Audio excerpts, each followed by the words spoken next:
प्रश्न पूछा गया है एक मित्र द्वारा। मनदीप भाई, अक्सर बाबा जी महाराज हमारे गुरु महाराज फरमाते हैं कि नाम की कमाई को हजम करना सीखो। जितना हाजमा बढ़ेगा उतना ही ज़्यादा आपको और ज़्यादा मिलता जाएगा। परंतु कुछ ही दिन पहले मैं एक संत कबीर जी की वाणी का वाक्य पढ़ रहा था। उसमें उन्होंने कहा, हीरा पायो गांठ गठियायो, बाको बार बार तू क्यों खोले। फिर मैंने और जगह दूसरा पद पढ़ा उनका, दोनों हाथ उलीचिए यही सयानो काम। मुझे ये समझ नहीं आया।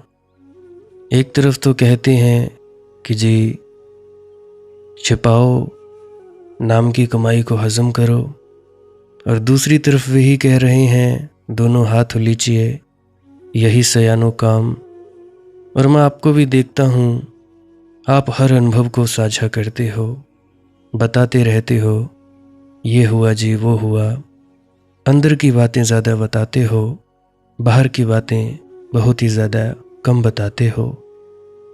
तो ये विरोधाभासी लगने वाली बातें, ये बाबा कबीर जी के शब्द क्या साधना और सिद्धि के अलग अलग तलों पर लागू होते हैं? इस पर प्रकाश डालने की कृपा करें।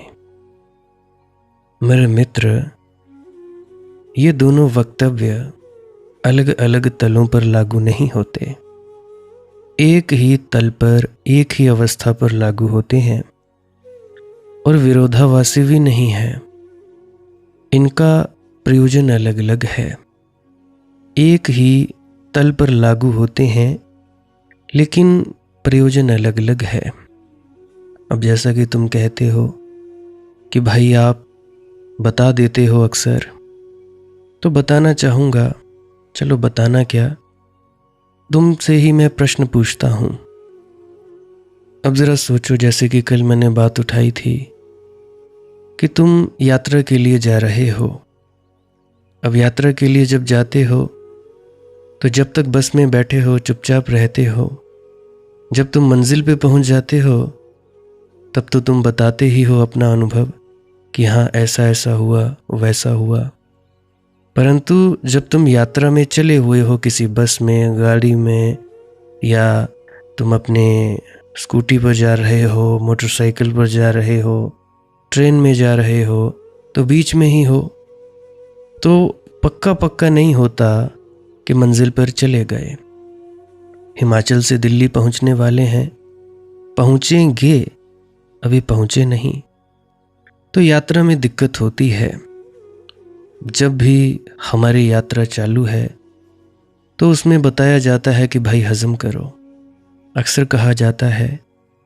परंतु जब कोई व्यक्ति उस मंजिल मकसूद पर पहुंच जाता है तब उसे इसकी कोई ज़रूरत नहीं होती, क्योंकि जो सबसे बड़ा पहलू है अहंकार, अगर हम बताते जाएंगे तो उससे हमें अहंकार पैदा होता है कि अरे हम तो बड़े ऊंचे पद पर हैं जी, ये सामने वाला अभी बहुत दूर है। अगर हम यात्री हैं, अगर हम साधक हैं, यात्रा पे हम चले हुए हैं, तो उस वक्त अहंकार आ सकता है। परंतु जो व्यक्ति मंजिल पर पहुंच ही गया है, उसमें और जो व्यक्ति यात्रा पर है उसमें क्या फ़र्क है? तुम अभी चाहते हो कि अहंकार ना आए, परंतु जो मंजिल पर पहुंच गया है उसमें अहंकार होता ही नहीं। अपना ये जो शरीर का होना, विचारों का होना, हिंदू, मुस्लिम, सिख, ईसाई, राधा स्वामी, गैर राधा स्वामी, निरंकारी, कबीरपंथी, आर्य समाजी आदि आदि कुछ नहीं होता। वो बस होता है। ये झूठा मैं छोड़ देता है, झूठा मैं मिटता है, तब सच्चा मैं में वो डुबकी लगाता है। तब उसे कोई ज़रूरत ही नहीं होती। और तब वह जो भी बताएगा तो वो ये सोचकर नहीं बताएगा कि जी हाँ ये मुझसे छोटे हैं। वो इस बात को समझकर, इस बात को अनुभव करके बताएगा कि जो मैंने जाना है वो सभी व्यक्ति जान ही रहे हैं, परंतु सभी व्यक्तियों को ये भ्रम हुआ पड़ा है, ये वहम हुआ पड़ा है कि हम नहीं जानते। हर कोई व्यक्ति आत्मा है, हर कोई व्यक्ति साक्षी है, और साक्षी का साक्षी है वो परम तत्व, वो परमात्मा। हर किसी के भीतर कोई है जो तत्व है, वो जानता है, जान ही रहा है कि हम क्या कर रहे हैं, क्या नहीं कर रहे हैं। परंतु हमारे ऊपर भी कोई ऐसा परम तत्व है जो हमें देख रहा है। तो इतनी सी यात्रा है। तो जब हम उस तत्व को जान ही रहे हैं तो सभी को जानने का भ्रम तो नहीं है, परंतु हल्का हल्का आभास रहता है कि हाँ, हम रात को सोए थे तब कौन था जो देख रहा था जी ये सोया हुआ है। जब हम शराब के नशे में टुन्न थे तब हमें कौन देख रहा था कि ये शराब के नशे में है। जब हम बेहोश होते हैं तब भी वो हमें देख रहा है। हमारे ही भीतर कोई बैठा तत्व वो हमें देख रहा होता है। तो मुझे कभी नहीं लगा कि मैं किसी से ऊंचा हूँ या मैं किसी से नीचा हूँ, या कोई व्यक्ति मेरे से निकृष्ट है या मैं उत्कृष्ट हूँ। मुझे नहीं लगता, तो मुझे बताने में भी झिझक नहीं होती। ये ऐसा ही है जैसे 100 व्यक्ति हैं, उनके पास टांगे हैं, मेरे पास भी टांगे हैं। मैंने दौड़ना शुरू कर दिया, मुझे पता चला कि हाँ मैं तो दौड़ सकता हूँ। तो जब मुझे पता चल ही गया कि मैं दौड़ सकता हूँ, मुझे अपनी टांगे दिखती हैं, तो मुझे सामने वाले के भीतर भी तो वो प्रतिभा दिखती है ना कि सामने वाला व्यक्ति भी दौड़ सकता है। उसमें अहंकार होने का कारण ही नहीं रह जाता है। तो मेरी तो ये हुई बात। अब इसके बारे में मैं समझाने की चेष्टा करूँगा। पद के बारे में जो बाबा कबीर जी का है, हीरा पायो गांठ गठियायो, बाको बार बार तू क्यों खोले। इस बात को बड़े ही ध्यानपूर्वक सुनना विनती है आपके चरणों में। देखो, जब पहली दफे किसी को आत्मिक अनुभूति का हीरा हाथ लगता है तो उसे बार बार खोलकर देखने की इच्छा होती है। ऐसा प्यारा अनुभव, ऐसा अपूर्व अनुभव है कि बार बार टटोलने का मन होता है कि है ना, अभी खो तो नहीं गया।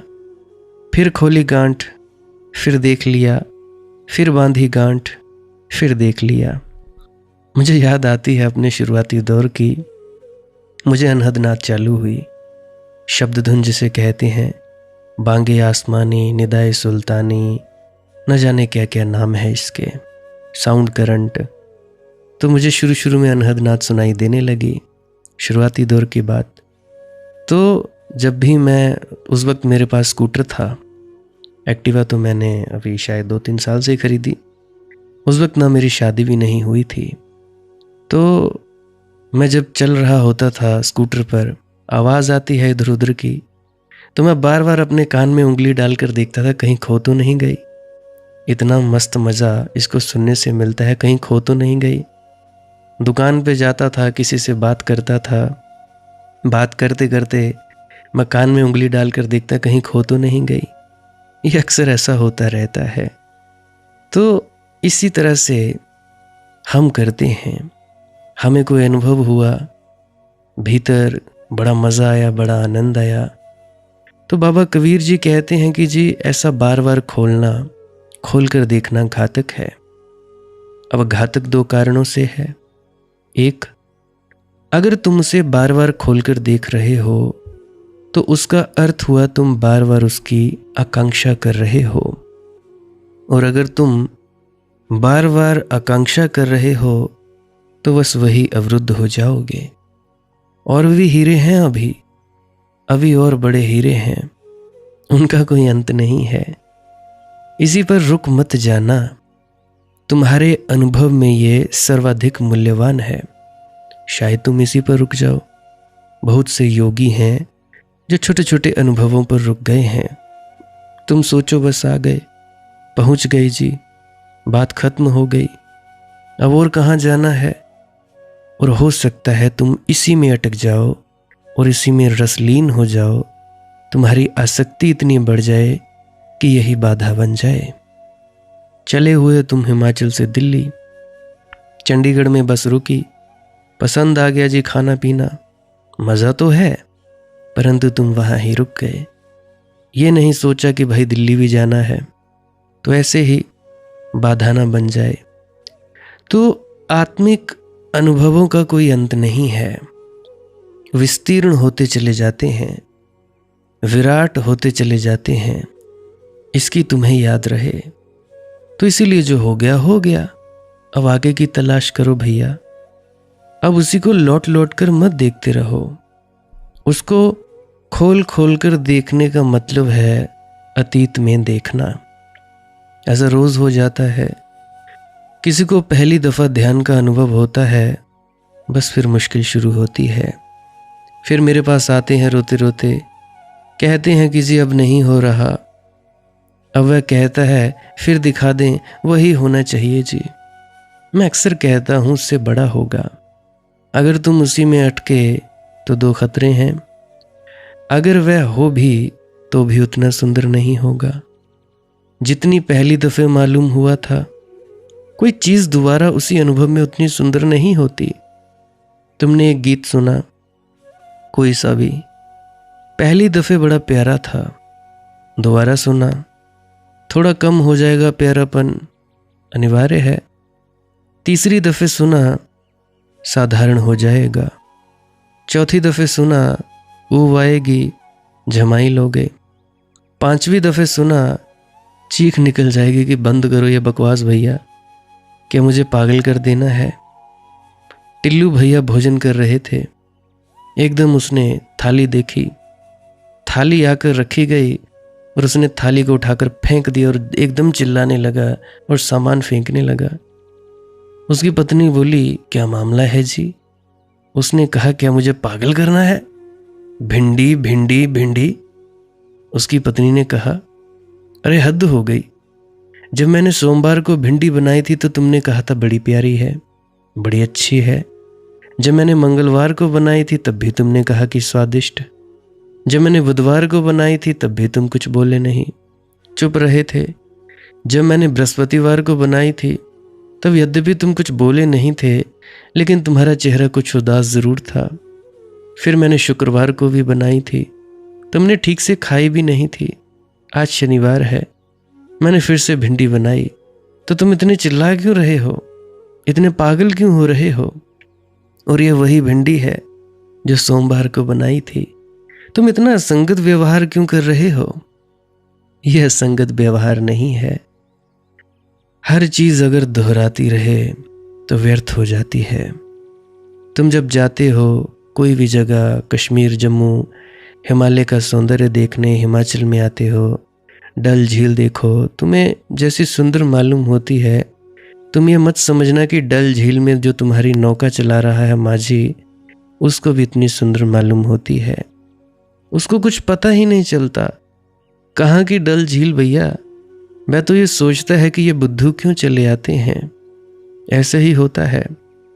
मुझे एक और बात याद आती है। झंडू भैया कोई 20-25 मित्र थे, कश्मीर में गए, बॉम्बे से सारे मित्र थे। तो वो जिस घर में रुके हुए थे जो नदी पर तैरता है, तो उसका मल्ला जब आखिरी दिन वो चलने लगे तो कहने लगा बाबा एक दफ़े बम्बई दिखा दें, बम्बई देखनी ही है, बस आपकी कृपा हो जाए तो बम्बई देख लूँ। तो झंडू भैया कहने लगा तू बम्बई देखकर क्या करेगा भाई, ये बम्बई के 20-25 लोग ये तो कश्मीर देखने आए हैं। तो वह मल्ला बोला कि हो गया कश्मीर बहुत भैया, देख लिया बहुत, यहीं जन्मे है कि यहीं मर जाना है, और रखा क्या है यहाँ। मैं कहने लगा है कि मैं तो कहता नहीं, लेकिन मुझे हैरानी होती है कि लोग बॉम्बे से यहाँ किस लिए आते हैं। तो जिस अनुभव को तुम रोज रोज दोहराओगे व्यर्थ हो जाएगा, असार हो जाएगा। इसलिए बाबा कबीर ने कहा है हीरा पायो गांठ गठियायो, बाको बार बार तू क्यों खोले। इसीलिए पीछे लौट लौट कर मत देखो, उसी अनुभव को बार बार मत मांगो। अगर मिलेगा तो भी खत्म हो जाएगा। और दूसरी बात और महत्वपूर्ण है कि दोबारा मांगने से मिलता नहीं। ये अनुभव ऐसे हैं कि मांगने से नहीं मिलते। मांगने से अटकाव हो जाता है। ये पहली दफ़े जब तुम्हें ध्यान घटता है तो तुमने मांगा थोड़ी था, तुम्हें पता ही नहीं था ध्यान क्या है।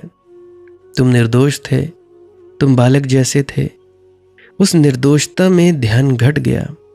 अब तुम चालाक हो गए, अब तुम बालक नहीं हो, अब तुम मांग कर रहे हो कि वही अनुभव चाहिए। बस यही भेद अब रुकावट बन जाएगा। यह अनुभव दोबारा नहीं होगा, तुम अड़चन में पड़ जाओगे। इसलिए बाबा कबीर कहते हैं, जो अनुभव में आ गया उस पर गांठ बांधो और भूल जाओ, आगे बढ़ो, अभी बहुत यात्रा है। मुझे याद आती है बात, अभी 3-4 दिन पहले किसी महिला ने मुझे कॉल किया। मैंने उसको समझाया बुझाया, करीब करीब कोई आधा पौना घंटा बात की।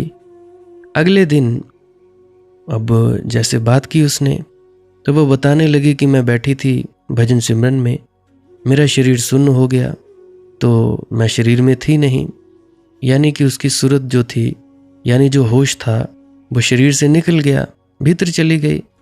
फिर वो कहने लगी, मुझे बड़ा डर लगा कि मैं मर ना जाऊं, मेरे घर में भूतनी है जी, मेरे घर में पिशाच है, ये है वो है, डरने लगी। तो ऐसे ऐसे हमारे काम हैं। फिर शाम को फिर से मैसेज, अब मुझे फिर से वो अनुभव चाहिए, बाबा जी के दर्शन नहीं हो रहे। मैंने कहा, भाई कोई बात नहीं, नहीं हुए तो नहीं हुए, मत करो, उसके आगे जाओ। ये तुम्हारा अपना ही प्यार है, जो तुम्हें जो भी व्यक्ति पसंद है, प्यारा है, उसको तुम्हें तस्वीर दिख गई। सपनों में भी यही होता है। अब तुम एकाग्र हो जाओगे ध्यान में, तुम भीतर जाओगे तो तुम्हें क्या दिखेगा? आखिरी शारीरिक दाढ़ी मूछ वाला महात्मा। परंतु इस दाढ़ी मूछ वाले महात्मा के स्वरूप के आगे निकल जाओ, उसके आगे है प्रकाश। देखते जाओ, देखते जाओ, देखते जाओ, प्रकाश में प्रवेश करो। उसके आगे जो शख्सियत, जो तत्व प्रकाश को देख रहा है, वो अलग है, प्रकाश अलग है, और बीच में घटना हो रही है, उसको कहते हैं दर्शन। 3 चीजें हैं, दृष्टा, दर्शन और जो देखने वाली चीज है, दृश्य। तो तुम ठहरो दृष्टा में, यानी तुम उस तत्व को खोजो जो इस प्रकाश को देख रहा है, उसमें डूब जाओ। जैसे ही तुम उसमें होश पूर्वक डूबोगे, तुम्हें अपने आप की पहचान हो जाएगी, तुम्हें आत्मज्ञान उपलब्ध हो जाएगा। परंतु कौन कहे? कोई कहता है जी धुन चालू हो गई, हम पहुंच गए। कोई कहता है जी बाबा नजर आता है, हम पहुंच गए। कोई कहता है जी हमें माता नजर आती है, शिव नजर आते हैं, हनुमान जी नजर आते हैं, पहुंच गए। नहीं भैया, अभी पहुंचे नहीं, अभी बस पहले कदम पे पहुंचे हो कि तुम्हारा मन इतना एकाग्र हो गया है, तुम्हारे मन में इतना बल आ गया है कि तुम किसी की भी तस्वीर बना सकते हो। अब इस मन से छूटो, इस मन से छुटकारा हो जाए, अब इसके आगे डुबकी लगाओ। अगर यही सब मंजिल होती तो क्यों कहते बाबा जी महाराज नामदान के वक्त की भाई धुन सुनो? क्यों कहते स्वामी जी महाराज धुन सुनकर मन समझाई? कोट जतन से ये नहीं माने। जिस जगह से धुन उठ रही है, धीरे धीरे तुम उस जगह पर पहुंचते जाओगे। और मेरी बात कान खोलकर याद रखना, कान खोलकर मेरी बात सुन लो। जब भी तुम भीतर जाओगे तो सबसे बड़ा डर है, वो है मौत का डर, कि हम मरेंगे ही मरेंगे। ये डर है, मरेगा कोई भी नहीं, कोई भी नहीं मरता। मैं देखो, मैं तुम्हारे सामने जिंदा हूं। बहुत बड़े संत पीर फकीर हुए, वो जिंदा थे। आत्मज्ञान को उपलब्ध होने के बाद और परमात्मा ज्ञान को उपलब्ध होने के बाद बाबा जी महाराज जिंदा हैं, और भी बहुत सारे संत महात्मा जिंदा हैं। अगर वो नहीं मरे तो हम कैसे मर जाएंगे? ध्यान में डूबने से हमारा अहंकार मरता है, ना कि हमारा होना मरता है। अगर हम मरते होते तो माँ के पेट में जब आए उसके पहले भी तो कुछ थे। माँ के पेट में आ गए तो इंसान हो गए जी। इंसान का बच्चा इंसान, कुत्ते का बच्चा कुत्ता, गाय का बच्चा गाय का बच्चा हो जाता है। ऐसे ही होता है ना। उसके पहले भी तो कुछ थे, अब जब मर जाते हैं उसके बाद भी कुछ होते हैं। तो ये देखो, जो नष्ट नहीं होता, जो जलता गलता नहीं, वो कुछ अलग चीज है, वो बड़ी अलग चीज है भैया। जो जलता नहीं गलता नहीं, अब जो नष्ट नहीं होता वो नष्ट होगा कैसे? अब बहुत से मूढ़ जन हैं, कहते हैं कि जी पितरों को पूजो, पितरों को खाना खिलाओ, श्राद्ध खिलाओ जी। अब तुम लोग जरा सोचो, जिस मुंह से उन्होंने खीर पूरी हलवा या श्राद्ध खाना था, वो तो मुंह यहीं जल गया। तुम लोग ही जाते हो जलाने या दबा दिया। अब मुझे ये बात बताओ कि वो व्यक्ति जो आग में जला दिया गया, वो खाना कैसे खाएगा? उसको स्वाद कैसे आएगा? उसको मजा कैसे आएगा? ना तो उसका पेट है, ना तो उसका मुंह है। मुंह तो तुमने इधर जला दिया, पेट तुमने इधर जला दिया। फिर कौन से पितृ भाई किसको श्राद्ध खिलाओगे? किसकी शांति करोगे भाई तुम लोग? अब ये जो तुम कपड़ा दान देते हो, कैसे वो पहनेंगे? कपड़ा पहनता कौन है? कपड़ा तुम्हारा या तो पंडित पहनता है, और कौन पहनता है? इससे बढ़िया है भाई जीते जी सेवा करो।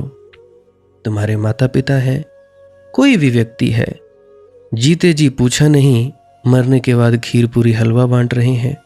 ये कहाँ की भाई तुम्हारी सोच है? अब देखो, जितना ज्यादा तुम्हारा मोह होगा तुम्हारे प्रियजन के साथ जो मर गया है, उतना ही तुम्हारे सपनों में आएगा। हालांकि लेना देना कुछ नहीं है, सपने में आएगा। अब जो सपने में आ रहा है वो भी झूठ है, सच तो है नहीं। जो सपने में आ रहा है वो सच हो कैसे सकता है भैया? है ही झूठ है। ना तो तुम्हारी तीसरी आंख खुली है जिससे कि तुम सूक्ष्म शरीरों को देख सको। 24 घंटे तुम्हारे आर पार कोई देवी देवता, कोई यक्ष गंधर्व, हर कोई गुजर रहा है, तुम लोगों को पता नहीं चल रहा है। हर वक्त ये जमावड़ा लगा ही रहता है, फिर भी तुम्हें कुछ होता नहीं। परंतु अगर किसी मूढ़ जन ने तुम्हारे दिमाग में कोई डर पैदा कर दिया, फिर तुम्हें लगता है हाँ वो बाबा सही कहता था, अब तो मरे, मैं तो मरा, हाँ वो भूतनी तो बहुत पावरफुल है। ऐसे ऐसे हम मूर्ख लोग हैं। मुझे तो ये समझ नहीं आता, जिस मुंह ने खाना था वो यहाँ जल गया, तो तुम श्राद्ध किसके लिए करते हो? मैं नहीं कहता कि भाई मत करो, दान पुण्य ना करो, करो जरूर। तुम पंडितों को खिलाना, ब्राह्मणों को खिलाना, तथाकथित ब्राह्मणों को खिलाओ, कोई बुराई नहीं है। परंतु उसके साथ साथ भाई जरूरतमंदों को भी दो। जो सच में भूखा है उसको भी तो दो। जो पहले से ही तृप्त है उसको क्या तृप्त करना? जिसका पेट ही ऊपर तक भरा है, गले तक भरा है, उसको तुम क्या तृप्ति दोगे? हम मूढ़ के मूढ़ हैं, जीते जी सेवा नहीं करते। मरने के बाद हम सोचते हैं कि हम यह कर देंगे तो हमारे जो पितृ हैं उनको फायदा मिल जाएगा। अब पितृ थे कौन? ये जितने भी पितृ थे तुम्हारे ही परिवार के वंशज होंगे, पुराने बुजुर्ग होंगे। अब उदाहरण के लिए सोचो, तुम्हारे दादा दादी थे, दादा दादी ने तुम लोगों को प्रेम किया, दादा दादी के बाद तुम्हारे माता पिता, माता पिता के बाद हुए जी तुम लोग। ठीक, अब दादा दादी ने इतना तुम्हें प्रेम किया, अब जरा सोचो जब वे मर जाएंगे क्या वो तुम्हारा बुरा चाहेंगे? क्या वो चाहेंगे कि तुम्हारा कुछ बुरा हो जाए? जब जीते जी उन्होंने नहीं चाहा, मरने के बाद क्यों चाहेंगे? तो तुम लोग मूर्ख के मूर्ख हो। इन व्यापारियों के तुम चंगुल में आ जाते हो। हमारे जी पितृ खराब हैं, पितृ दोष है, सर्प दोष है, फलाना दोष है, ढिकाना दोष है। सब मूर्खों के मूर्ख। जब भाई तुम जीते जी अपने बच्चों का बुरा नहीं कर सकते तो मरने के बाद क्यों करना चाहोगे? और मरने के बाद तो सब मोह यहीं। जब शरीर ही नहीं रहा तो भाई कौन माता, कौन पिता, कौन बच्चे? तुम उन व्यक्तियों का श्राद्ध करते हो, उन पितरों की पूजा करते हो जो बार बार तुम्हारे ही कुल में बार बार जन्म लेकर मर गए होते हैं। यह है असली सच्चाई। अगर तुम्हारी तीसरी आंख काम करती हो, तुम इस दिव्य दृष्टि से देख पाते तो तुम देख पाते भाई तुम्हारे ही पुराने बुजुर्ग तुम्हारे ही परिवार में बार बार जन्म ले रहे हैं और मर रहे हैं। 100 साल पहले मरे हुए बूढ़ों को हम पितृ कहते हैं और भी न जाने क्या क्या कहते हैं। उनकी पूजा कर रहे हैं, उनको मनाने की चेष्टा कर रहे हैं। ये मूढ़ता से बढ़कर और कोई कार्य नहीं है। और फिर भी मान लो कुछ तुम्हारे जो बुजुर्ग हैं मर गए हैं, नहीं उनको अगला शरीर मिला, सारे परिवार वाले बैठो, तुम लोग श्राद्ध करते हो ना, अगर करते हो तो ठीक है, तो बैठो, सारे परिवार वाले, तुम्हारे बच्चे भी बैठें, तुम्हारे बड़े भी बैठें, सब बैठ जाओ, आंख बंद करके बस यही प्रार्थना करो कि जहाँ पर भी आपने हमें पाला है, जहाँ पे भी आप हो, आपने हमारे लिए इतना किया, धन दौलत जमीन जायदाद या कुछ भी किया हमारे लिए, इतनी इतनी कुर्बानियाँ दी, आपका बहुत बहुत धन्यवाद, आपका बहुत बहुत शुक्रिया। तो अगर उन्होंने जन्म भी ले लिया होगा आगे, तब भी आपका ये जो शुक्र है, ये जो धन्यवाद है, वो उनको जाएगा। है तो सब वेव्स एंड वाइब्रेशंस हैं, सब तरंगे हैं, सब साउंड करंट हैं, है क्या तुम्हारी की गई अरदास ये उनको फायदा दे सकेगी। अब मान लो तुम श्राद्ध कर रहे हो, तुम्हारे जहन में है कि हाँ हमारा कोई व्यक्ति है जो सपने में आ रहा है, उसको अगला जन्म नहीं मिला, तो क्या कर सकते हो, पूरे परिवार वाले बैठ जाओ साथ में, आंख बंद करो, हाथ जोड़ने जोड़ो, नहीं जोड़ने ना जोड़ो, चुपचाप बैठो और बस यही कहो कि हे परमात्मा, ये हमारे घर का जीव है, हमारे सपनों में आता है जी, इसको अगला जन्म आप ज़रूर प्रदान करें। और ये जो थे जब तक जिंदा थे हमारा बहुत अच्छा किया, भला किया, अब शरीर रहा नहीं, सूक्ष्म शरीर में है, अगला शरीर प्रदान करने की कृपा करें।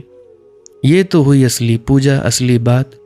अब तुम लोग फॉर्मेलिटीज़ कर देते हो, फॉर्मेलिटीज़ करने से थोड़ा ना कुछ होता है कि भैया ज़रूरत तुम्हें है, बिचौलिया बिठा रखा है, तो बिचौलियों से काम करवाने से कुछ नहीं होगा। तो इस तरह से भाई अगर तुम करोगे तब तो है फ़ायदा, नहीं तो भाई बहुत बड़ी भूल है।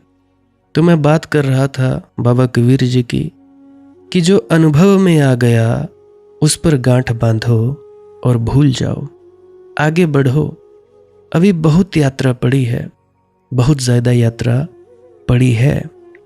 तुम एक ही अनुभव में अटक जाते हो, पहले ऐसा होता था जी, अब नहीं होता, अब क्यों नहीं होता। अरे तुम उसी अनुभव में अटके रहोगे।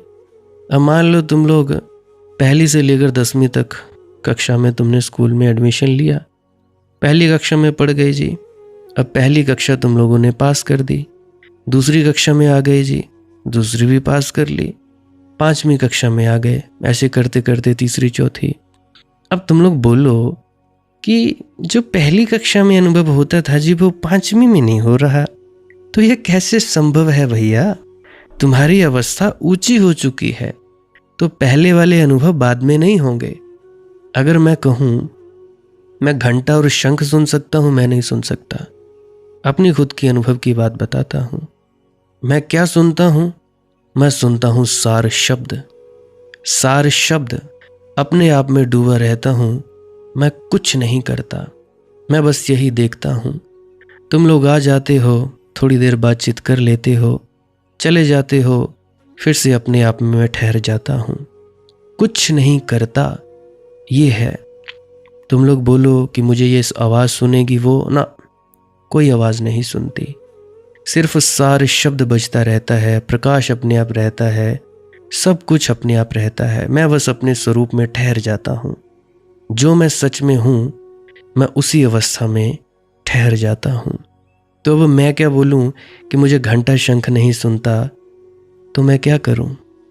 अरे भाई ये मंजिलें हैं, मंजिलों पे जो आवाज़ें सुनाई देती है वो मंजिल की है, जो फाइनल है वहाँ पे कोई आवाज़ नहीं होती। अलख अगम अनामी, कोई आवाज़ नहीं, सिर्फ सार शब्द। सार क्या है, सार यही है अपने आप में ठहरे रहना, डूबे रहना, बस। इससे भी बड़ा विस्तार, पूरा खंड ब्रह्मांड सृष्टि में पूरे में फैल जाना, यह है फाइनल, यह है यात्रा भाई। अब मैं बोलूं कि मुझे तो ये नहीं होता, मुझे तो वो नहीं होता, तो भैया ऐसा नहीं होता। अब 10वीं कक्षा में तुम बैठे हो, ए फॉर एप्पल पढ़ोगे, क कबूतर पढ़ोगे, हाँ पढ़ने तो देंगे, पर क्या तुम 10वीं कक्षा में बैठकर अगर तुम बोलो कि मैं पहली कक्षा में बैठना चाहता हूँ, बैठ सकते हो? बिल्कुल नहीं बैठ सकते हो। तो भाई यही यात्रा है। मोहब्बत में कुछ कीमत और भी है, तेरे गम के कुछ सजदा और भी हैं। संभल कर जरा जलवे तूरे मुसा, हरीफे रुखे कहकशां और भी हैं। कमर को हैं बेवजह क्यों नाजे वेजा, सबाबे गुलो गुलिस्ता और भी हैं। और भी बगीचे हैं और भी पर्वत मालाएं हैं। कमर को है बेवजह क्यों नाजे वेजा, इस चंद्रमा में ही मत अटक जाना, इस सूर्य चंद्रमा में ही मत अटक जाना, ये चंद्रमा व्यर्थ ही गुमान कर रहा है। कमर को है बेवजह क्यों नाजे वेजा, सबाबे गुलो गुलिस्ता और भी हैं। उद्यान और भी हैं, फूल और भी हैं। अभी नामुकम्मल सी बर्बादियाँ हैं, निगाहों में कुछ बिजलियाँ और भी हैं। लबों पर ही रक्सा नहीं गीत उनके, निगाहों में राजे निहा और भी हैं। मयस्सर नहीं सर पे गम तुमको रहना, तुम्हारे सिवा कीमत और भी हैं।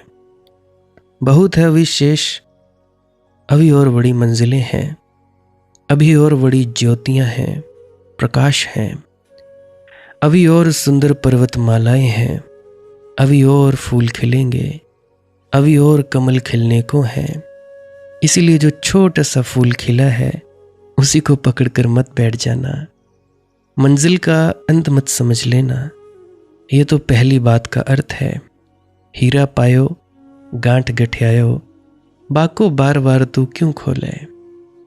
ये साधक को स्वयं के लिए कहा गया है कि तू अपने ही देखने के लिए हीरे को बार बार मत टटोलना, उसी टटोलने में हीरा खो जाएगा। बहुतों के खोए हैं और इसी टटोलने में तू उलझ जाएगा। जो अनुभव हो जाए उसे भूल जाना, उसकी दोबारा मांग मत करना, पुनरुक्ति की आकांक्षा मत करना, रिपीटेशन मत मांगना कीजिए ऐसा हो जाए वैसा हो जाए, ना, कुछ भी मत करना। सब होगा अपने आप होगा।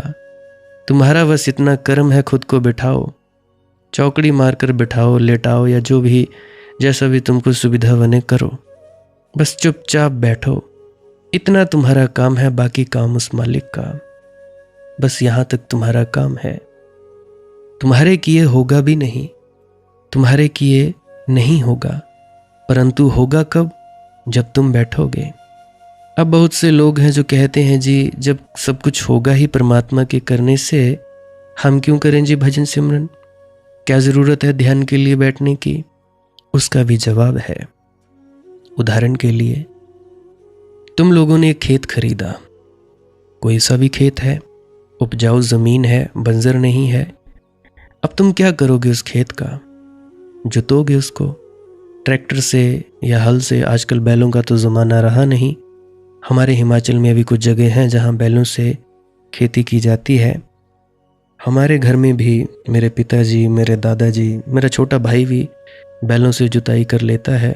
मुझे आती नहीं, मैंने सीखने की कोशिश की, परंतु मेरे काम देखकर मेरे पिताजी कहते तू रहने ही दे। खैर, तो तुम लोग जुताई करोगे, खेतीबाड़ी करोगे, तुम लोगों का खाली खेत है, ट्रैक्टर से हल जोतोगे, हल जोत दिया।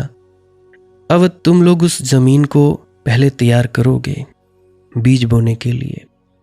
अब ज़मीन को तैयार कर दिया, बढ़िया उल्ट पलट कर दिया मिट्टी को, ताकि जो ज़रूरी न्यूट्रिएंट्स हैं वो आने वाली फसल के लिए हों। अब तुम क्या करोगे?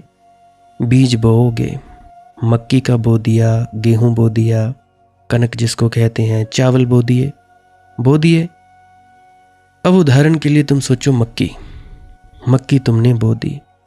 अब वो जो बीज तुमने ज़मीन में बोया, अब क्या तुम लोग उस बीज को खुद अंकुरित करवा सकते हो? तुम लोग खींच के उसको पौधे में तब्दील कर सकते हो? अंकुरित करवा सकते हो? नहीं करवा सकते। बीज पौधा बना, पौधे से और बड़ा हुआ, उसमें बालियां लगती हैं, उसके अंदर जो दाने लगेंगे, क्या तुम लोग उन दानों को लगवा सकते हो? नहीं लगवा सकते कि जी खींच खांच कर हम उसमें दाने पैदा कर दें, नहीं कर सकते। अब ये तुम पर निर्भर नहीं है कि भैया तुम्हारी फसल कितनी होगी। तुमने जितना बीज बोया हो सकता है उससे ज़्यादा हो सकता है उससे कम हो। जितनी तुमने फसल की आंकी हो कि हाँ भाई इतनी फसल हो जाएगी, मान लो तुमने 100 क्विंटल सोचा होगा कि 100 क्विंटल हो जाएगी, हो भी सकता है 100 क्विंटल हो जाए, कम भी हो सकती है, ज़्यादा भी हो सकती है। तो ये काम है उस परमात्मा का, बीज से अंकुर फुटवाना, अंकुर से पौधा बनाना, पौधे से बड़ा पौधा करना, उसके बाद उसमें फल फूल लगाना, ये उस परम तत्व का काम है। तो अब हमने क्या करना है? क्यों हम ध्यान में डूबे? इसीलिए डूबना है ताकि हम खुद की सफाई करें। अब हमें ज़मीन तो तैयार करनी पड़ेगी ना। अब देखो कोई बंजर ज़मीन है, अब सड़क पर बीज फेंक दिया, क्या वो काम करेगा? नहीं काम करेगा। अब कोई बंजर ज़मीन है, क्या उस पर बीज काम करेगा? नहीं काम करेगा। अगर हमारी ज़मीन ही उपजाऊ नहीं है तो तुम लोग सोचते हो वो फलीभूत होगा काम? नहीं होगा। ज़मीन को उपजाऊ करना हमारा कर्म है। अभी कुछ मूर्ख लोग ऐसे हैं, मनदीप जैसे मूर्ख लोग, तुम्हें तो क्या ही कहूँ। मनदीप जैसे मूर्ख लोग कहते हैं जो करेगा बाबा ही करे, जो करेगा वही करे। अरे करना बाबा ने है, पर भाई हमारा भी तो कोई फर्ज है। बीज से अंकुरित फुटवाना बाबा ने, ठीक है मान लिया, परंतु भैया जमीन को तो उपजाऊ कौन करेगा? खाद पानी देख रेख कौन करेगा उसकी? वो तो तुमने ही करनी है, या तुम्हारे अलावा कोई और आएगा? तो ये जो मूर्ख लोग हैं मनदीप जैसे बाबा ही करेगा, भैया इस भ्रम में मत पड़े रहना। उपजाऊ जमीन को तैयार किया नहीं, देखभाल की नहीं, मिट्टी को देखा नहीं, परखा नहीं, बीज तुम बढ़िया से बढ़िया डाल दो, कभी भी वो फल नहीं देगा, कभी भी दे नहीं सकता। मैं किसान का बेटा हूं, मैं जानता हूं, खेतीबाड़ी होती है, मुझे मालूम है। जमीन अगर तैयार नहीं है, कोई सा भी बढ़िया बीज हो, चाहे हाइब्रिड क्यों ना हो, नहीं काम करेगा। सड़क पर रख दो बीज, क्या उग जाएगा? नहीं उगेगा। बंजर जमीन है, पत्थर हैं, पानी ना डालो, कुछ ना करो, तैयार ना करो, हो जाएगा? नहीं होगा। तो भैया इसलिए हमें अपनी सफाई करनी है। सबसे बढ़िया सफाई होती है सत्संग के माध्यम से। सत्संग के माध्यम से हमें अपनी औकात का पता चलता है, कितने पानी में है, कितने पानी में नहीं है।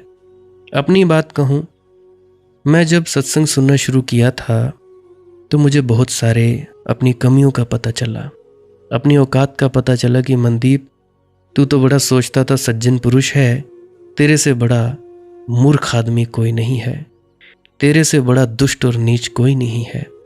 कमियों पर काम किया, सत्संग सुनता गया सुनता गया सुनता गया, पता लगता गया मनदीप यहाँ कमी है, पता लगता गया तू यहाँ गलती कर रहा है, वहाँ कर रहा है, यहाँ।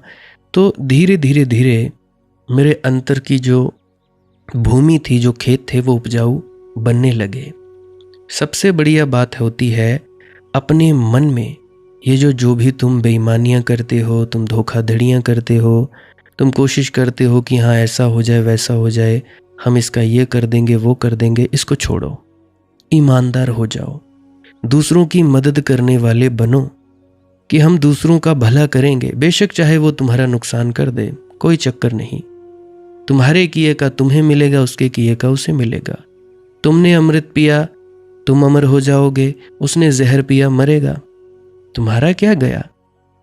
वो एक कहानी है कि अगर कोई तुम्हारे लिए सूल यानी कांटे बोता है, तुम उसके लिए फूल बो दो, तुम्हारे दिए गए फूल को फूल मिलेगा और उसका जो एक शूल है उसका त्रिशूल मिलेगा।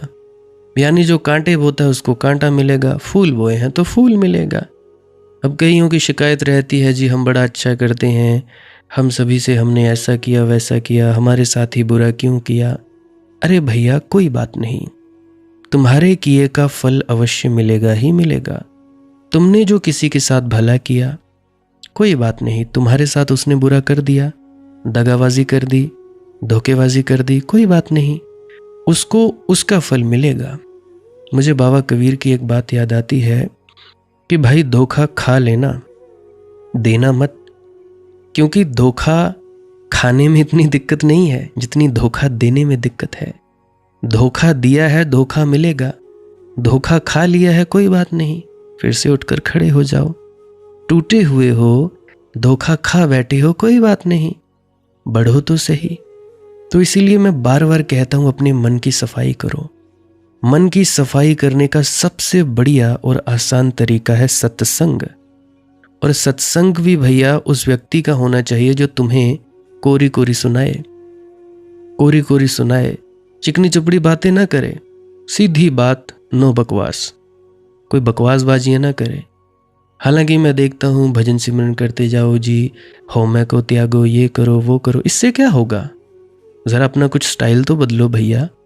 क्या हो जाएगा भजन सिमरन करने से, मुझे ज़रा बताओ। पत्नी पति को तंग करती है, अब पति को पता ही नहीं कि पत्नी को क्या तकलीफ है, पत्नी से क्या बात करनी है, क्या नहीं करनी है। क्या वो भजन सिमरन कर पाएगा? बिल्कुल नहीं कर पाएगा। पति अपनी पत्नी को तंग कर रहा है, बार बार तंग कर रहा है, गालियां निकाल रहा है, कुछ ना कुछ कर रहा है, क्या वो बैठ पाएगी? नहीं बैठ पाएगी। कैसे बैठेगी? मुझे बात याद आती है, उनकी कनाडा से हैं दादी जी, वो अक्सर बताया करते थे कि मैं जब भजन में बैठती तो मुझे उठा दिया करते थे। अब बहुत सारी स्त्रियां ऐसी हैं जिन्हें भजन सिमरन करने ही नहीं दिया जाता था। बहुत सारे मेरे पास कॉल्स आती हैं। अब कोई है स्त्री, कोई आंटी है, वो कहती थी कि जब भी मैं बैठूं मुझे जानबूझ के बोलना, भाई ये ले आ, खाना बना दे, ये कर दे, वो कर दे, तो गुरुद्वारा क्यों नहीं जाती, तो मंदिर क्यों नहीं जाती।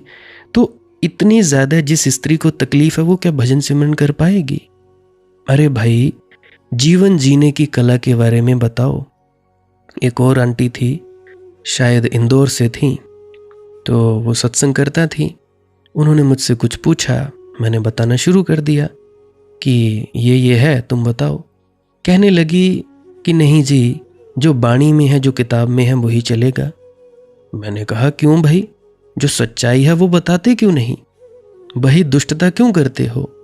किसी की कमी है उसको बताने की चेष्टा क्यों नहीं करते? क्या वो ठेका सिर्फ बाबा जी ने ही ले रखा है? तुम लोगों का कोई फर्ज नहीं बनता कि थोड़ा तुम सत्संग पंडाल में बैठे हो, तुम वहां से कुछ बोलो? ऐसे थोड़े ना होता है। तुम्हें भजन सिमरन करने ही नहीं दिया जा रहा है, शक्ति कहां से मिलेगी? तुम्हें जब बैठने ही नहीं दिया जा रहा है तो तुम्हारा कैसे बनेगा, कैसे ताकत बनेगी? बुरे कर्मों को भोगने के लिए तुम्हारे पास शक्ति कहाँ रहेगी? तो भैया थोड़ा बताना चाहिए। बस भजन सिमरन करो जी, 2.5 घंटे करो जी, नाम नाम नाम नाम, क्या है ये? सब बकवास की बातें हैं। सबसे प्रथम काम, सभी लोग जितने भी मुझे सुन रहे हो, कान खोलकर सुन लो। सबसे पहली सेवा, अपने परिवार वालों के प्रति सेवा। स्त्री का फर्ज है अपने घर परिवार की सेवा करे, पति का फर्ज है अपनी स्त्री और बच्चों और परिवार की सेवा करे। अगर तो वो घर पे सेवा कर रहे हैं तो मुबारक है। बाहर जाओ, डेरे में जाओ, सत्संग सेंटर जाओ, जहां मर्जी करो, तब फायदा है। घर पे तुम्हारी स्त्री बीमार है और तुम लोग जा रहे हो किसी सत्संग सेंटर या डेरे में सेवा करवाने, ये कोई बहुत शोभनीय बात नहीं है। मुझे दुख होता है, घर पे तुम्हारी स्त्री दुखी हो रही है, तुम्हारा पति दुखी हो रहा है, झूठ बोल बोल कर जा रहे हो, क्या यह बड़ाई है? कल को तुम्हारे पति या पत्नी को पता लगेगा झूठ बोलकर गई थी या गया था, तो उंगली किस पर उठेगी? कि तुम्हारा बाबा क्या झूठ बोलना ही सिखाता है? किस पर उठती है? उंगली बाप पर उठती है। तो भैया सोच समझ कर, जो व्यक्ति, जो स्त्री, जो पुरुष घर में सेवा नहीं करता, सब सेवाएं बेकार। सेवा करना कोई ये नहीं कि तुम ब्यास में जाओ, किसी डेरे में जाओ, किसी सत्संग सेंटर, मंदिर, मस्जिद, गिरजा, गुरुद्वारा में जाओ ना, वहीं पे ही सेवा नहीं होती। करवाओ, जरूर जाओ, शौक से जाओ, सभी जगह जाओ, परंतु भाई घर पे जो जीव हैं वो किसके हैं? तुम डेरे में गए, मंदिर में गए, वहां पे जितने भी हैं सब सुनने वाले हैं, मान लो वो सत्संगी हैं, सभी व्यक्ति हैं, संगत है बाबा जी की, परमात्मा की संगत है, गुरु की संगत है, ठीक। अब वो जो घर में तुम्हारे बैठे हैं वो किसके हैं? क्या वो बाबा जी के नहीं हैं? अगर तुम्हारे घर के जीव, उनकी तुम इज्जत नहीं करोगे, उनकी तुम इज्जत नहीं करते, तुम लाख भजन सिमरन कर दो, करते रहो, मैं लिख के दे सकता हूं, तुम कभी मुक्त नहीं हो सकते। अगर ये बात सच नहीं हुई, मरने वाले हो गए, वसीयत लिखवा जाना कि ये व्यक्ति है, इसको ढूंढो, इसका गला काट दो, इसको गले से पकड़कर मार दो। मुझे नहीं डर। तुम्हें खुद अपने आप पर शर्म आएगी कि भैया हम क्या करते रहे। घमंड इतने इतने पाले हुए हैं, हम 2.5 घंटे बैठते हैं, 3 घंटे बैठते हैं, पत्नी की इज्जत नहीं करते, पति की इज्जत नहीं करते, बच्चों की इज्जत नहीं करते, घर परिवार वालों की इज्जत नहीं करते। कौन कहेगा तुम लोगों को सत्संगी? कौन कहेगा? मुझे तो हंसी आती है जब तुम लोग कहते हो हम सत्संगी परिवार से हैं। मैं पूछता हूं क्या जुड़ गए सच से? सत्संगी का मतलब तो यही है ना कि सच से जुड़ गए। अगर तो जुड़ गए तब तो ठीक है, नहीं जुड़े फिर तो तुम लोग झूठ संगी हो। कौन कहता है तुम लोगों को सत्संगी? तुम लोगों ने अपने आप को तगमा लगा रखा है। नहीं भैया, ऐसा नहीं चलेगा। तो भैया कमियां, सबसे पहले अपनी कमियां दूर करो, अपनी जमीन को उपजाऊ बनाओ, अपनी मिट्टी को ठीक करो, अपने मन को देखो कहां कहां हम गलती कर रहे हैं। श्री कृष्ण महाराज कहा करते हैं कि मन ही हमारा दोस्त है, मन ही हमारा शत्रु है। हे अर्जुन, इस मन के जो पीछे चलता है तो मन हमारा दुश्मन है। पाप कर्म करते हैं अगर यही मन हमें अपने भीतर जाने के लिए प्रेरणा देता है तो हमारा मित्र है, नहीं तो इससे बड़ा दुश्मन कौन हुआ? कोई भी नहीं हुआ। तो भाई मन की सफाई करो। मन की सफाई कैसे करनी है? वो होगी सत्संग के माध्यम से। सत्संग सुनते जाओगे, कमियां पता चलती जाएंगी, जीवन जीने की कला का पता चलता जाएगा, तुम्हें घर परिवार में रहना कैसे है उसका पता चलता जाएगा। मेरी सभी से विनती है, स्त्रियां जब भी घर में खाना बनाएं तो ऐसे बनाएं कि हम अपने गुरु घर में हैं, गुरु घर में बैठी हुई हैं, ये गुरु घर की रसोई है, हमारे गुरु महाराज हमें देख रहे हैं कि कैसा ये काम कर रही है। रोटी बनाओ इतने प्रेम से, हाथ जोड़ो, हे महाराज जो भी इस रोटी को खाए, इस सब्जी को खाए, स्वस्थ रहे, शांत रहे, उसका चित्त रहे, बढ़िया चित्त रहे, मौन रहे, वो सत्कर्मों में आगे बढ़े। तो क्या होगा? जो वो रोटी खाएगा तो जैसा खाए अन्न वैसा होए मन। चिड़चिड़ के रोटी बनाती हो, अगर तुम्हें लंगर की सेवा पे भेज दिया जाए तो बड़े प्रेम से बनाती हो। क्यों भाई? घर के जो जीव हैं, घर की जो रसोई है, क्या उसमें उस परमात्मा के जीव नहीं है? क्या उसमें वो बाबा जी के प्यारे नहीं हैं, गुरु के प्यारे नहीं हैं? बिल्कुल हैं भैया। तो ये भेद क्यों? डेरे में जाते हो तो तुम वो बोलते हो संगत है, घर पे आते हो तो वो संगत नहीं है। क्यों भाई? ये भेद है क्यों? इस भेद को मिटाओ। 3 वक्त खाना बनाते हो, 4 वक्त बनाते हो, 10 वक्त बनाते हो, जब भी बनाओ ऐसे बनाओ कि हम अपने गुरु की खुशी के लिए खाना बना रहे हैं। परंतु स्त्रियां तो चिढ़ती हैं, मर जाए, जल जाए, स्यापा हो जाए इनका, तो स्यापा ही होता है और क्या होता है? मर जाए जल जाए होती है, क्लेश ऐसे ही होते हैं, और क्यों होता है? तो भैया सावधान, घर पे खाना ऐसा बनाओ कि भाई सभी को बढ़िया लगे। अब डेरा ब्यास में मैं देखता हूँ, वहाँ पे लंगर में कभी कभी 1-1.5-2 दिन पुरानी भी रोटी होती है, इतनी स्वादिष्ट लगती है जिसका कोई हिसाब नहीं। क्यों लगती है? क्योंकि वो रोटी प्रेम में आकर बनाई गई होती है। गुरु के प्रेम में ओतप्रोत होकर तुम खाना बनाओ। ना तुम्हारा परिवार बदले, मेरा गला पकड़ लेना, कमेंट कर देना भाई मेरा परिवार नहीं बदला, तुमने ऐसा बोला था हमने किया, मैं एड्रेस दे दूंगा, घर में आ जाना, कोई चक्कर नहीं। क्योंकि बात मैं दावे के साथ इसीलिए कह सकता हूँ ये, क्योंकि ये होता है। हमारे घर में जो लोग खाना खा के जाते हैं बहुत ही बढ़िया तृप्त होकर जाते हैं, उनके मन बदल जाते हैं। कैसे बदले? खाना बनाकर। खाना कैसे बनाया? गुरु की याद में। अब पुरुषों के लिए हिदायत, ऐसे कमाओ कि जैसे गुरु ने हमें सेवा बख्शी है कमाने की। दुकान पे जाओ, ऑफिस में जाओ, जहां मर्जी जाना जाओ, इस भाव से कमाओ कि भाई गुरु के द्वारा दी गई सेवा है, अपनी पत्नी का, बच्चों की जिम्मेदारी निभानी है। इस तरह से करो। इस तरह से करोगे तुम्हारी कमाई में भी बरकत होगी, तुम्हें कोई कर्ज भी नहीं होगा, और ज़रूरत में जियो। ये नहीं कि तुम्हें बाइक की ज़रूरत है, तुम गाड़ी के लिए टांग अड़ा रहे हो कि भाई गाड़ी ही चाहिए, पड़ोसी ने ले ली, हमें 10 लाख की गाड़ी ही चाहिए। नहीं भाई नहीं, ज़रूरत देखो तुम्हारे पास कितने पैसे हैं, कितना तुम बढ़ सकते हो, उसके अनुसार अपनी चीज़ खरीदो। अगर इस चीज़ के अनुसार, इस समझ के अनुसार चीज़ें खरीदोगे, तुम कभी कर्ज में नहीं जाओगे। फिर भी कुछ ना कुछ कर्ज हो जाता है, कोई बात नहीं, मालिक की मौज है। तुम लोग ईमानदारी से चलते रहो, चलते रहो, चलते रहो। कई बार हमारी परीक्षा भी चलती है, तो अगर परीक्षा में उत्तीर्ण होना है तो भाई तुम चलते रहो, कोई ना कोई रास्ता ज़रूर निकल आता है। और ये मैंने अनुभव किया है इन बातों का। कोई ना कोई, सभी रास्ते बंद हो जाते हैं, कोई ना कोई रास्ता निकल आता है। ये भी बात मैं अनुभव के साथ कह सकता हूँ। तो इसीलिए भाई अपने मन की, जो अपने भीतर जिस ज़मीन पर उस नाम ने उपजना है, उसको तो साफ करो। नहीं तो करते रहो भजन सिमरन सेवा वगैरह, करते रहो ढोंग पाखंड, कुछ नहीं होने वाला। तो सबसे बड़ी सेवा घर वालों के प्रति, घर के जो जीव हैं उनकी देखरेख करना, उनकी जिम्मेदारी निभाना, तो ये है। इससे आपका जो मन है धीरे धीरे तब्दील होता जाएगा। अब अहंकार भी मिटता जाएगा। अब पति किसके लिए कर रहा है? अपने गुरु महाराज की सेवा है, अहंकार रहेगा कहाँ से?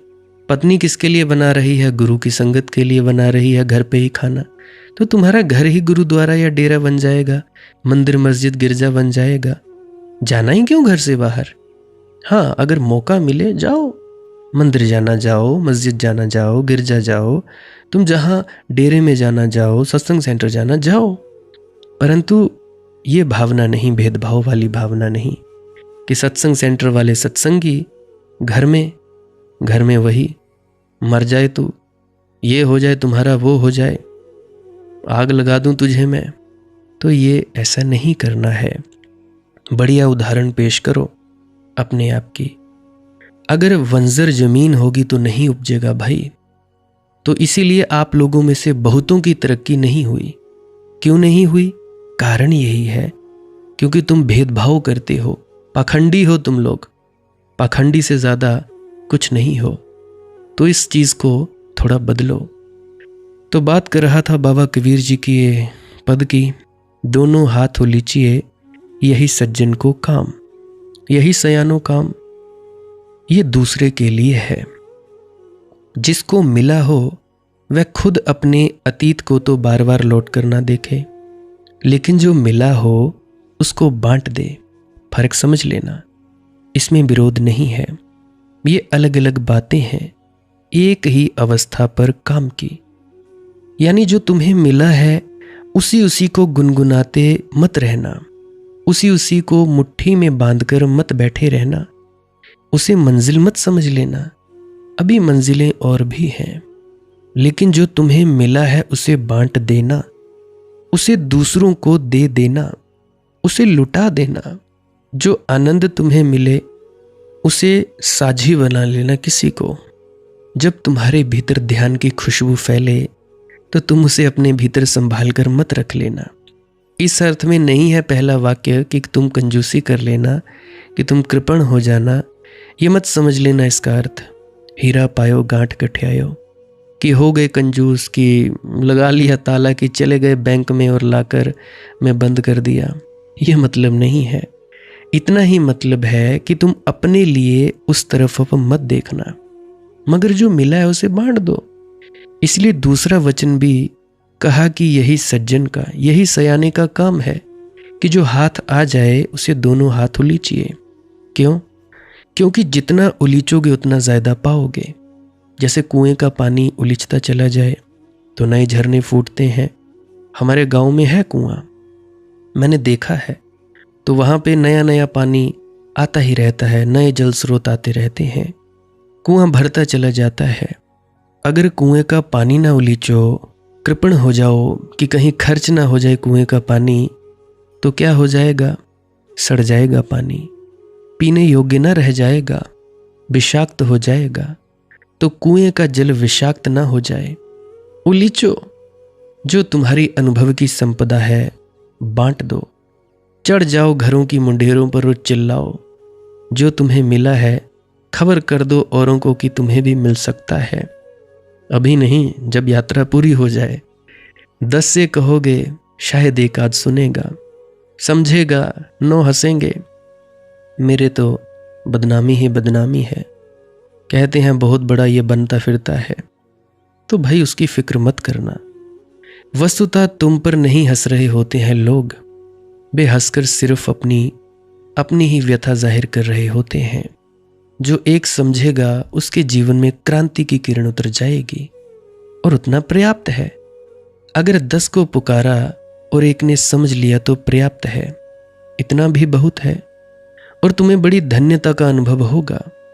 तुम्हारे द्वारा अगर किसी के जीवन में एक छोटी सी किरण भी आ जाए, तो तुम्हें इतनी धन्यता का अनुभव होगा जितनी धन्यता का अनुभव जब तुम्हारे जीवन में वह किरण आती है तो नहीं होता।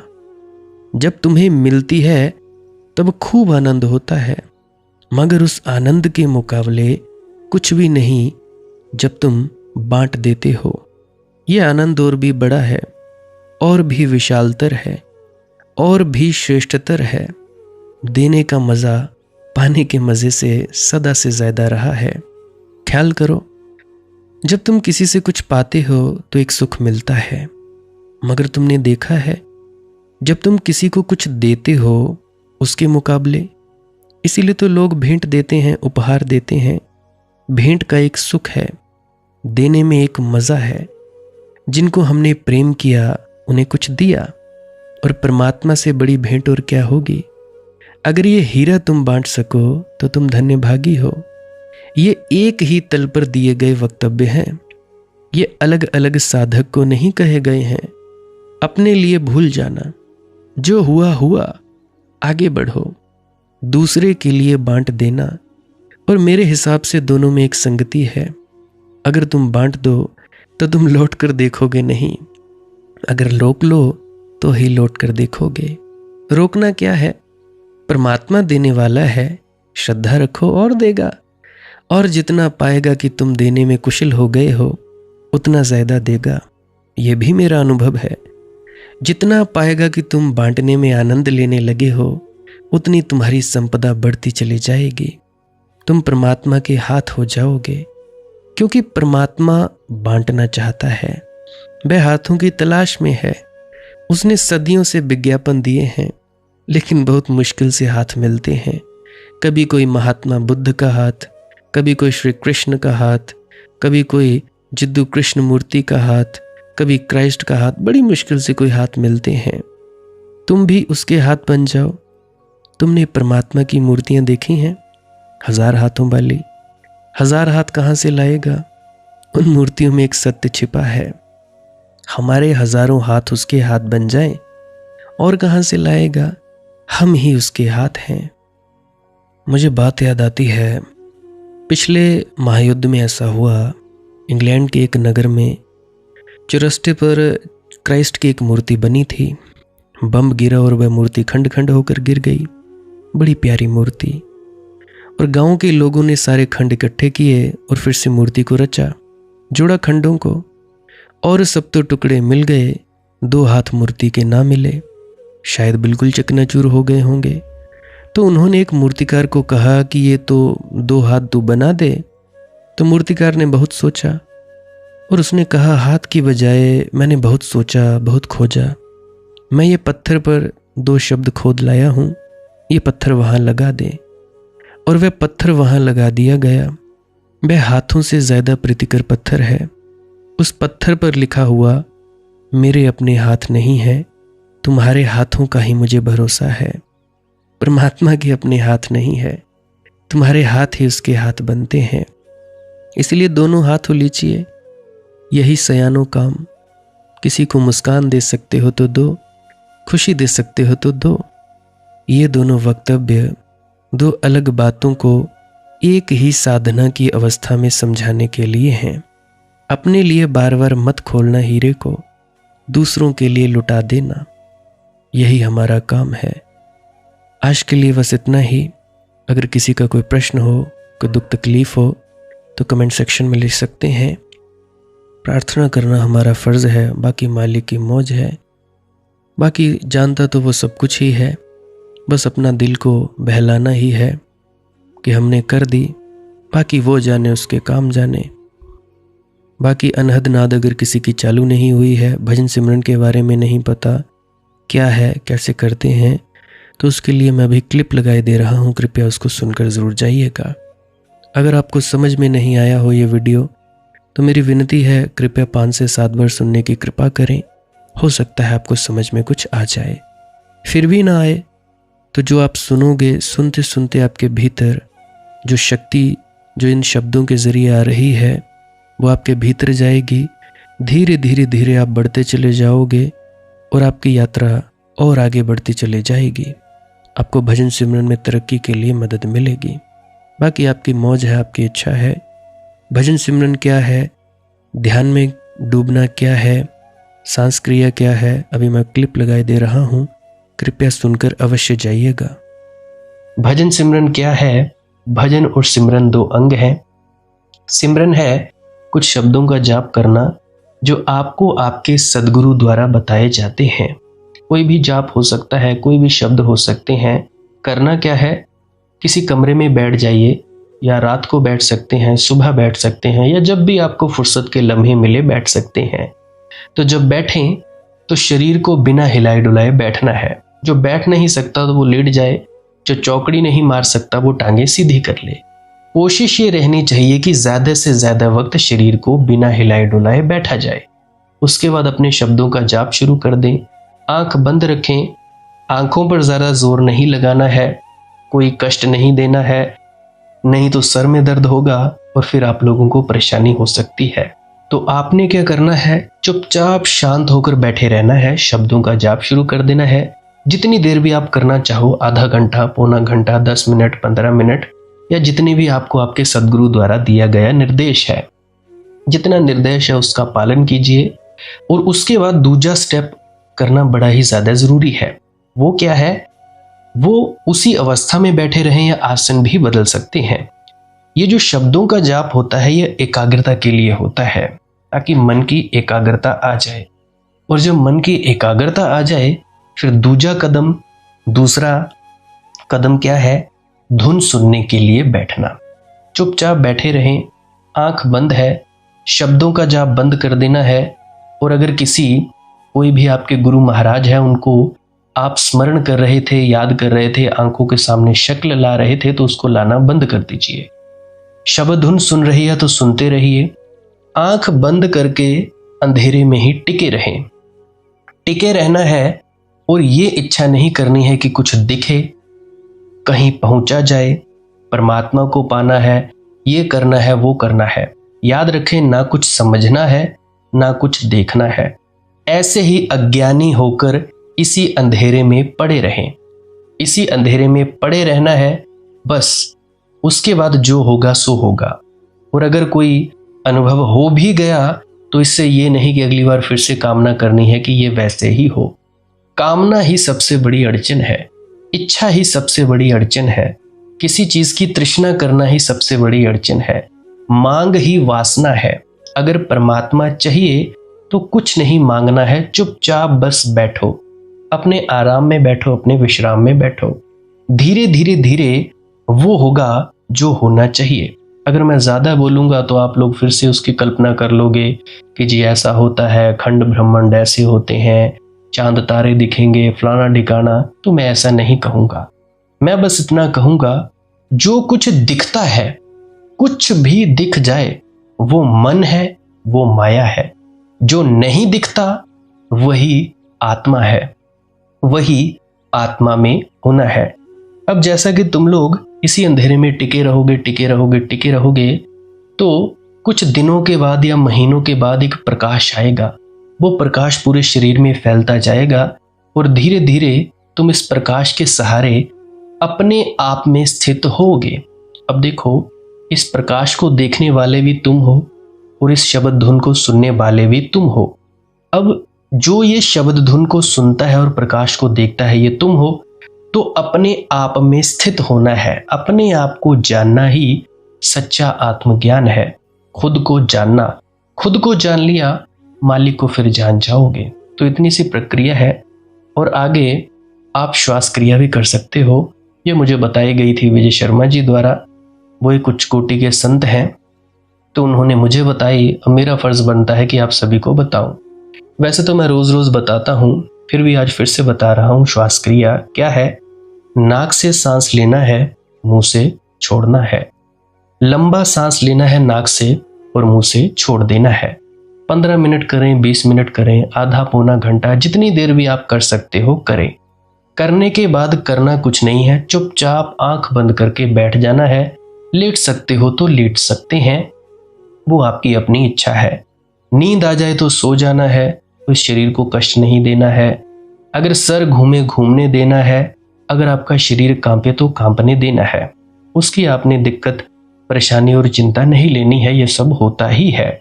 और मरने से डर लगे तब भी नहीं डरना है, ये होता ही है।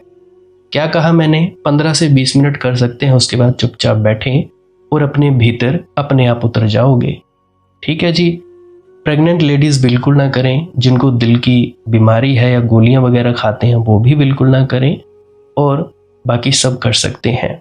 जिनको नींद नहीं आती वो अवश्य करें, और जिनको थोड़ा डिप्रेशन रहता है वो भी अवश्य करें, और जिनके बच्चे थोड़े पढ़ाई में कमज़ोर हैं वो भी ज़रूर करें। बाकी आपकी मौज है, करना हो करिए, नहीं तो आपकी अपनी अपनी इच्छा है। और ध्यान दें, जब सिमरन करें तो उसके बाद सीधा भजन पे बैठें, और जब ये श्वास क्रिया करें तो इसके बाद सीधा भजन के लिए बैठें। अलग अलग प्रक्रियाएं हैं। एकाग्रता के लिए है श्वास क्रिया और एकाग्रता के लिए ही है भजन सिमरन। सिमरन भी एकाग्रता के लिए और श्वास क्रिया भी एकाग्रता के लिए। ठीक है, मिक्स नहीं करना है, अलग अलग करिए। अगर श्वास क्रिया करी तो उसके बाद सीधा धुन सुनने पर बैठें। अगर सिमरन के शब्दों का जाप किया उसके बाद फिर से धुन सुनने पर बैठें। बाकी आपकी अपनी मौज है, जो आपको रुचे वो कर सकते हो। अगर धुन सुनने लगे तो धुन सुनने पर ही डायरेक्ट बैठा जाए, परंतु श्वास क्रिया मत छोड़ना, क्योंकि श्वास क्रिया करने से शारीरिक, मानसिक और आध्यात्मिक लाभ मिलता है। तो बाकी आप कीजिए, आपकी मौज है। और कोई प्रश्न है तो कमेंट सेक्शन में पूछ सकते हैं, या इंस्टाग्राम, टेलीग्राम, फेसबुक पे सर्च करें मालिक की मौज सत्संग, तो वहां पे पूछ सकते हैं। प्रश्न पूछने से पहले एक विनती, आप लोग पुरानी सत्संग वीडियोस को अवश्य सुनिए। क्या पता आपके प्रश्नों के जवाब मिल जाएं और आप अपने भीतर ध्यान में उतर जाएं। बाकी आपकी अपनी मौज है। लाइक कर सकते हैं इस वीडियो को अगर आपको कुछ सीखने को मिला है, और कमेंट सेक्शन में राधा स्वामी जरूर लिखें। सब्सक्राइब कर सकते हैं इस चैनल को अगर रोज रोज नए नए सत्संग सुनना चाहते हैं। और बाकी आप सत्संग लगा के छोड़ दीजिए, और बस छोड़ दीजिए। सुनते सुनते आप ध्यान में प्रवेश करेंगे या तो आप जी सो जाएंगे, तो आपकी मौज है। बाकी आप लोग अगर शेयर करना चाहो अपने मित्रों तक तो कर सकते हैं, नहीं तो मालिक की मौज है, कोई चक्कर नहीं है। आप मुझे इतने अंत तक सुनते हो, इतने अंत तक सुनने के लिए आपका बहुत बहुत शुक्रिया, बहुत बहुत धन्यवाद, और मुबारक हो आप लोगों ने जो आनंद प्राप्त किया। अब मैं अपने गुरु महाराज को प्रणाम करता हूँ। आप सभी के भीतर बैठे परमात्मा को भी प्रणाम करता हूँ। मेरा प्रणाम स्वीकार करें। राधा स्वामी जी।